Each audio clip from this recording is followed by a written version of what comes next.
Are you awake? I thought I heard you get up. Yeah, I'm awake. Sorry, I just can't sleep. Are you thinking about him? Yeah, a bit. Usually get back to sleep, my love. I'm fine. No, it's okay. What else is on your mind? I don't know. It seems weird, but I had one of the most vivid dreams of my life. I saw a fox on a snowy mountain, just looking confused and worried. Those eyes. I can't get those eyes out of my head.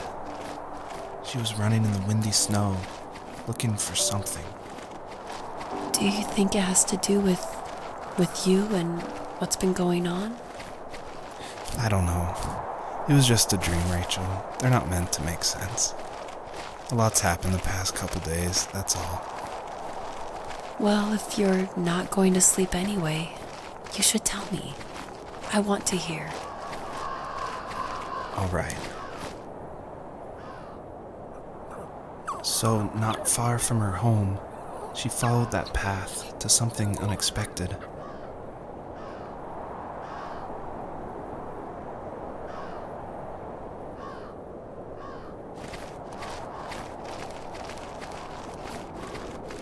She couldn't stay, though.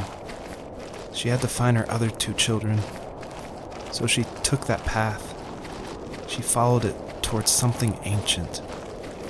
Something with answers.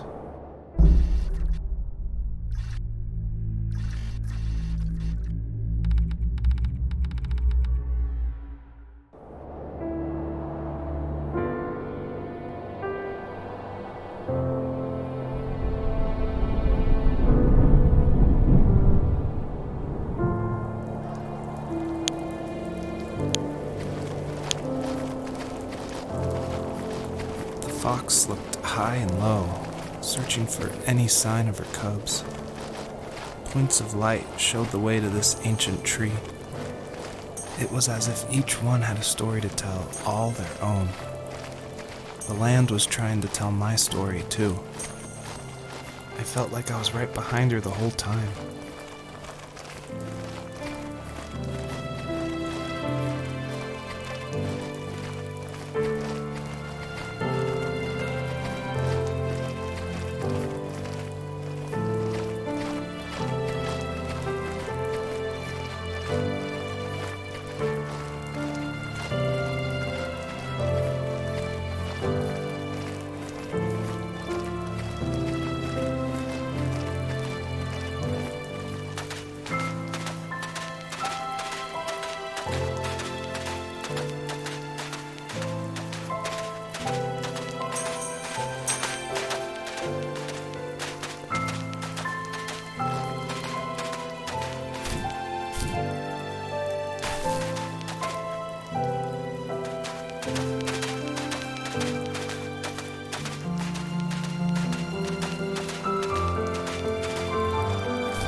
As a kid, did you ever do show and tell in your class? Yeah, I think I only did it once, when I was in the 4th grade. You know how my life was around then. I wanted to show my class what helped pass the time and distracted me, so I brought a dozen paper cranes I had made. I think I told everyone how badly I wanted to be a bird and fly, embarrassingly enough. Don't be embarrassed. Every kid wants to fly. For me, it was another toy from my dad, a wooden boat. I remember guarding it so carefully in my hands as I walked into class. When I sat down, a group of boys immediately made fun of it. They asked which trash can I found it in, or why an ugly log was my favorite toy. When I got up, I didn't even want to tell them my dad had carved it. I said it was a joke gift my friend had given me. Kids can be so cruel. Some of them are. I shouldn't have let them get to me, but it did. It's amazing we bounced back at all.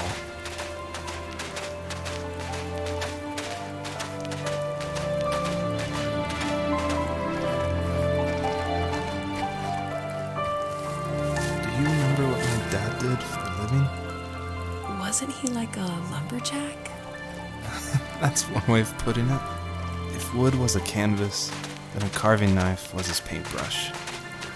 Even after working a 50-hour week, even after his hands were more splinters than skin, he would bring home the nicest piece of Alaskan weeping cedar and make me toys.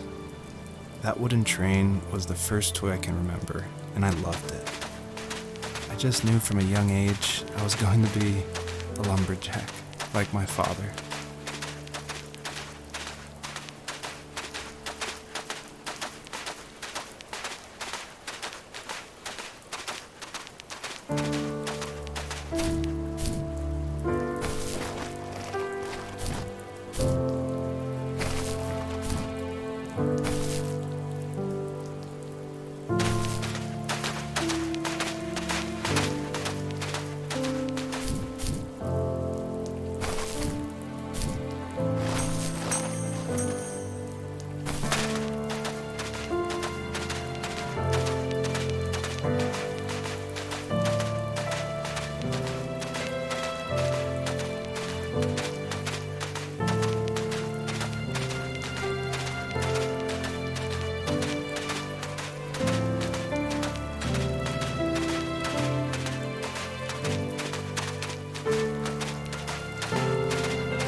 Usually those kids would leave me alone, but somehow they could tell I was different. They made fun of how far away I lived. They called my dad a sourdough. I was a blabbermouth as a kid, telling my dad stories I made up for hours.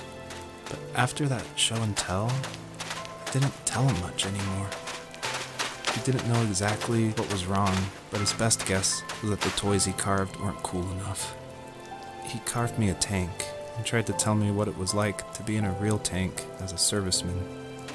I didn't know your dad was in the military. Yeah, in the army. The sad thing is that I'd pretty much forgotten until just now. There's so much I still don't know about him. I'm sorry.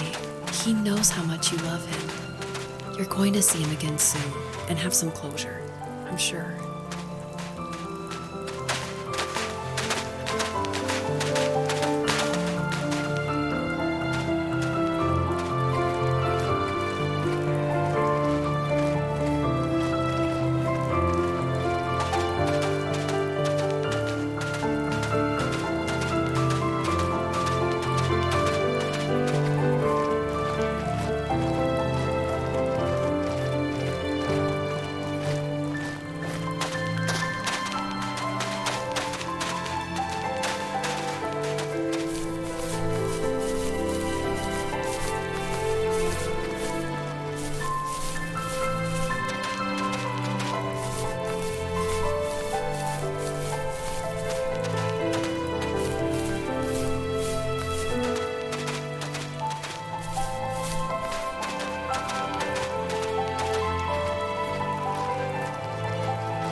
teenage years were full of sketching, angst, and trouble. I wasn't popular or unpopular. Maybe just forgettable. I guess that gave me a sense of freedom, so I hung out with crazy kids, doing crazy things, even though I mostly just watched the chaos ensue. We did it all. Put fireworks in mailboxes, hide roadkill in people's garages, break windows of the barber shop in Anchorage. My dad was furious, but he was so busy working he couldn't do much to stop me from going out. I think being an adult means there's no one to stop you making hard decisions. He had to make a living, and he couldn't be in two places at once. Yeah, I realize that now. But at the time, I was sure he was more interested in growing his business than what was going on with me.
He was working another late night, and my friends were over, saying how bored they were and how they'd come all the way out to my house for nothing. One of them mentioned how that old, ugly beyond belief truck was still in the garage, and how we should take it for a spin. I was only 15, so I kind of fought it for a while. The next thing I knew, we were careening around the mountain path, rocks spitting onto the sides of the cliff, while my dad's cringeworthy bluegrass blared out the speakers. I drove while my friends were in the back of that yellow and purple truck, throwing beer bottles and trash at anything remotely interesting. Felt like I was soaring in the air with borrowed wings. But all good things have endings. A cop outside of Eagle River pulled us over after he saw us in a bottle rocket into someone's yard. What followed was a long night of talking to disappointed adults and feeling smaller than ever.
After he drove me home from the police station, I blew up at him, saying how I never wanted to be like him, how I was going to be someone and leave that hick icebox for good. He just looked forward at the road with tired eyes. I took out that bluegrass tape from the cassette deck and chucked it out the window. In my sage teenage wisdom, I thought I had proved the ultimate point, but my dad had a different idea. He slammed the brakes, slowly bowed his head while gripping the steering wheel, and finally looked at me. All he said, like it was a polite request, was, "Make this right." I sat there in silence, fuming, but I eventually got out and combed every square inch of the woods, muttering profanity after profanity. I found it 30 minutes later, near a small waterfall off the road. I went back to the truck, put the wet tape back in, and sure enough it worked. We didn't speak another word to each other the rest of the night. Wow, I knew you were a crazy teenager, but... It's hard to believe, isn't it? It surprises me too. It's like I didn't really know who that kid was back then. I bet my dad thought the same thing over and over. It's almost like he was saying, "Make this right," to himself, more than to me.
My friends would laugh about that night and talk about how crazy it was, and I laughed along, pretending it didn't bother me.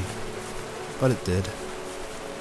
I imagined my friends growing old in the bush, unable to find that thrill in those godforsaken ice fields. It's like those mountains were a literal wall, keeping me from leaving, where all I would have to look forward to are lumber yards and evening beers. I had to climb over. That was my only goal for a long time.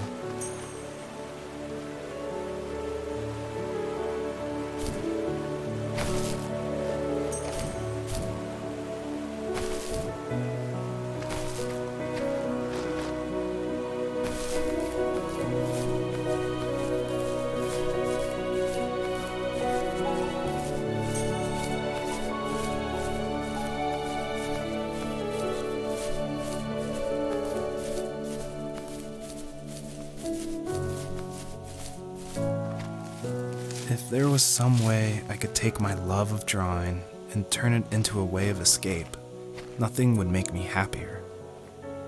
I wanted to create instead of tearing trees down. I wanted to move to the lower 48, not because I hated it there in Alaska, but I hated the idea of it. It's like all of that spite inside me had created this monster which followed me around my whole teenage years. I put so much energy into doing what others didn't expect of me. Why did I do that? There's one fact you're forgetting, though. If you didn't have that fire in you, we probably would have never met. You're absolutely right. Maybe the destination is all that matters in the end. But then why am I awake? Why am I seeing this fox go on her journey? And why can't I stop thinking about my dad?